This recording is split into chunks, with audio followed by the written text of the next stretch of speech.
Bismillahirrahmanirrahim. Assalamualaikum warahmatullahi wabarakatuh. Saya Dr. Husaima, dokter praktek umum di Kota Palu. Pada kali ini saya akan menguraikan sedikit tentang hipertensi atau penyakit darah tinggi. Penyakit darah tinggi ini ada yang mengatakan standarnya adalah apabila tekanan darah di atas normal.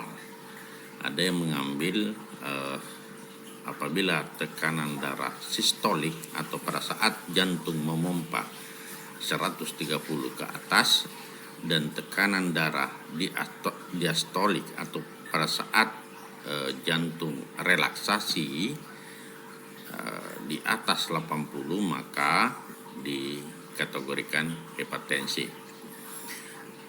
Teori lama mengatakan bahwa tekanan darah itu normal 120/80 dan hipertensi itu apabila tekanan darah 140/90. Tetapi sekarang ini apabila tekanan darah sudah di atas 130 sistolik dan di atas 80 diastolik, maka sudah bisa dikategorikan menjadi hipertensi.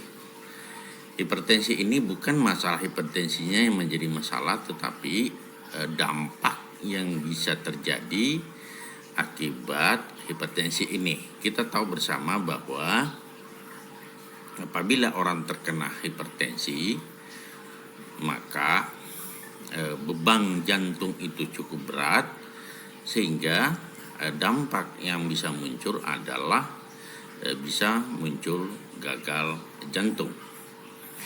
Penyakit-penyakit lain yang bisa muncul adalah kalau tekanan darah tinggi itu betul-betul tidak terkontrol, itu juga bisa menyebabkan stroke.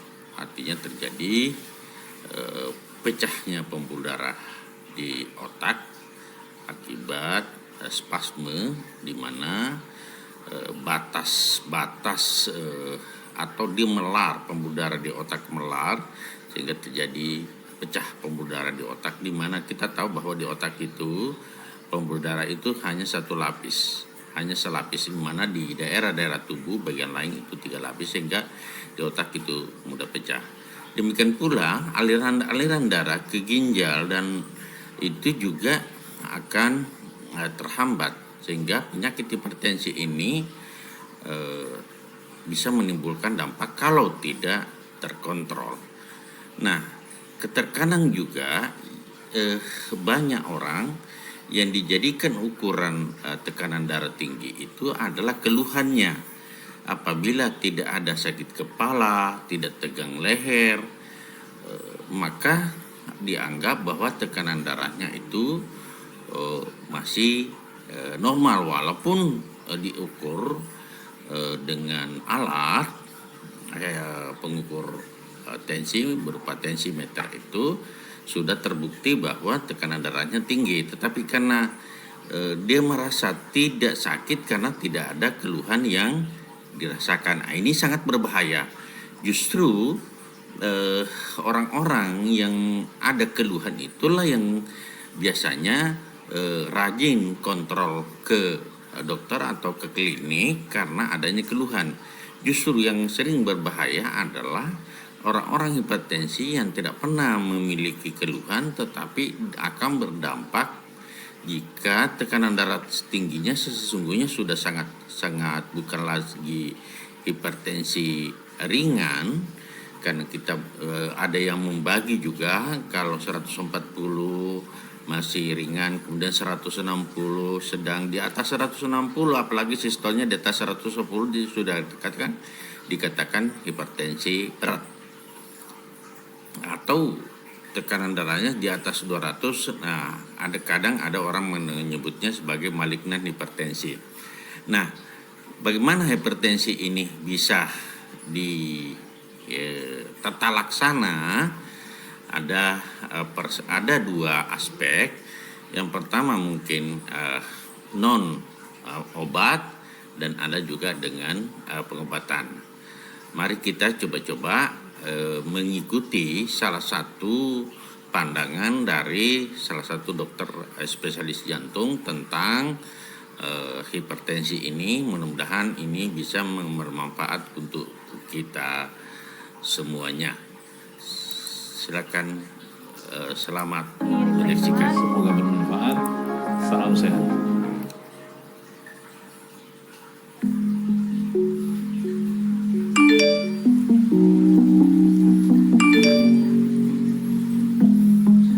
Halo sahabat Premier, saya Dr. Muhammad Zaini. Saya seorang spesialis jantung dan pembuluh darah yang berpraktek di Rumah Sakit Premier Jatinegara.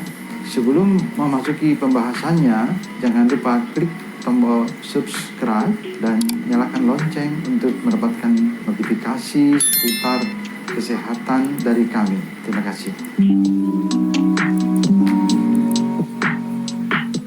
Hipertensi atau tekanan darah tinggi adalah kondisi ketika tekanan darah meningkat. Jika tidak segera ditangani, hipertensi bisa menyebabkan munculnya penyakit-penyakit serius yang mengancam nyawa seperti gagal jantung, penyakit ginjal, ataupun stroke.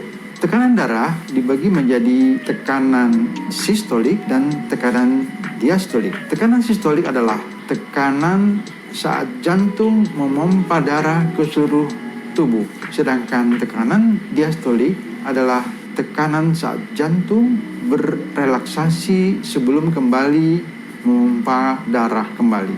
Hipertensi terjadi ketika tekanan darah sistolik berada di atas 130 mm air raksa atau tekanan diastolik lebih dari 80 mm air raksa.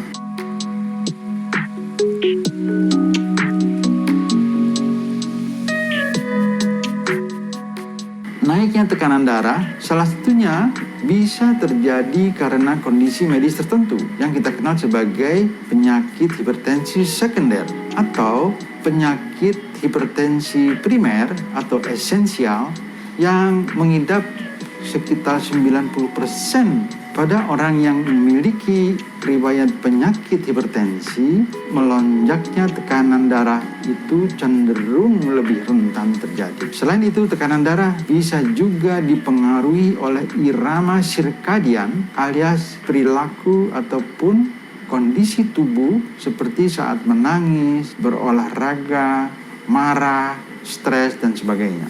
Naiknya tekanan darah secara tiba-tiba juga bisa terjadi karena berbagai faktor, di antaranya faktor usia, obesitas, konsumsi garam yang berlebihan, meminum alkohol yang terlalu banyak, jarang melakukan olahraga, pola makan yang tidak sehat, dan stres.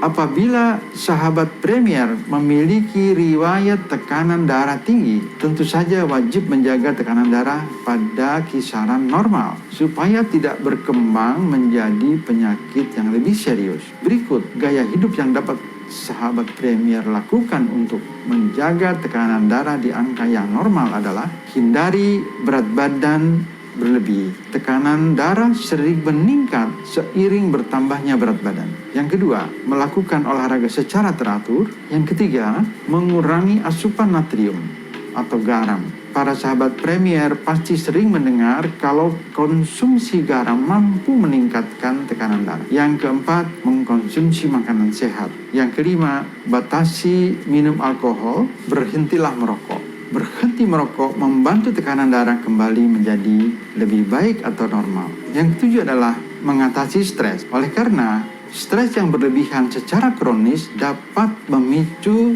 tekanan darah menjadi naik.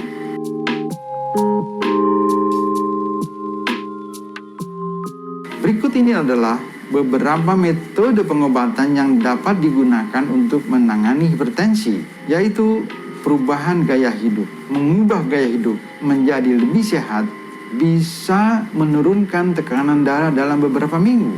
Gaya hidup sehat yang perlu dijalani adalah mengkonsumsi lebih banyak buah dan sayuran segar, mengurangi konsumsi garam, kurang dari 1 sendok teh per hari, memperbanyak aktivitas fisik dan rutin berolahraga, menurunkan berat badan yang berlebihan dan menjaga pada kondisi berat badan yang ideal.